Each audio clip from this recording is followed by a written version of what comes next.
wasiirka wasaaradda shaqo-gelinta iyo arrimaha bulshada Soomaaliland Marwahin Degani ayaa soo kormeertay xarun cusub oo loo dhisayo dadka dhimirka wax ka qaba ee ku xareysan xarunta Raywan gaar ahaan mujaahidiintii SNM waxaana sidoo kale gaadhay xaruntaasi Raywan ay ku xareysan yihiin dadkaasi dhimirka wax ka qaba gaarsiisay deeq caawimo ah runtii wasaaraddu imaatinka ay xaruntan ku timi waa waajibaadkeeda dastuuriga ee madaxweynaha qaranku u igmaday inaanu ka warhayno dadka inta nugul oo wasaaraddu ay mas'uul uga tahay si gaara xarunta Sooyaal inteeda naafada ah nooc kastaba ha ahaatee waxay si toos ah u hoos timaadaa wasaaradda shaqo-gelinta arrimaha bulshada iyo qoyska taasoo uu madaxweynuhu u gartay inay ka mid noqdaan wasaaradda shaqo-gelinta annagana waajib ay nagu tahay dastuuriga iyo xilgudashadayada intaba inaanu ka warhayno oo wixii aanu awoodi karnaba aanu u geyno waxa ka warbixiyay deeqdaasi ay wasiirku gaarsiisay qaar ka tirsan mas'uuliyiinta xaruntaasi ku haya dadkaasi dhimirka wax ka qaba aad iyo aad baan kuugu mahadnaqaynaa miisaanka xasanaadka Ilaahay kuugu daro marka waxa weeyaan cidii kasta ee maartay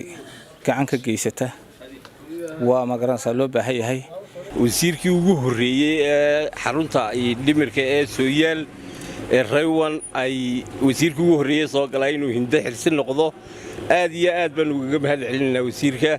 waxaanay halka soo gaarsiisay caawimo isugu jirta raashin iyo agabka hurdada ilaahayna soo waafajiyay inta karsiyeena wasiiradeena inay inta ilaaha karsiyay baynu ku mahadnaqaynaa iyo dhamaanteenba marka alxamdulillah dhismo weyn waxa looga dhisayaa masalla marka aad iyo aad bay wasiiraduna ugu maasatay waa wasiiradii ugu horeysay macaawinaynta la keenta intaas kadibna waxay wasiirku kormeeray xarunta cusub ee loo dhisayo dadka dhimirka wax ka qaba ka tirsanaa mujaahidiintii SNM oo ay soo kormeertay qaabka ay u socoto shaqadaas iyadoo sheegtay ka wasaaradahan inay mar walba garab taagan yihiin dadka dhimirka wax ka qaba iyo sidoo kale dadka u baahan caawimooyinka kala duwan kaamka dhan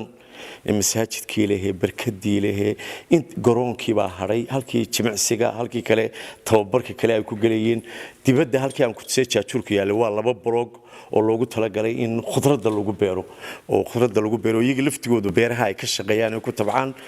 imaka inta noogu darin wax weeyaan waa laba qodob mid wax weeyaan ciidda wadada aanu dhignay wadada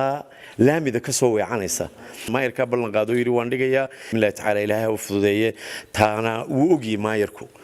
maayarku dadaalay uu yimid qoladii markii horeysay dhagaxa dhigtay buu ku jiray bilowgii halkan aynu joognaa waa xaruntii loogu talagalay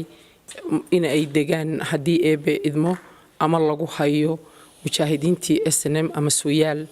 qaybtooda xanuunsanaysa ama naafada ah ay u horeysa qaybta dhibirku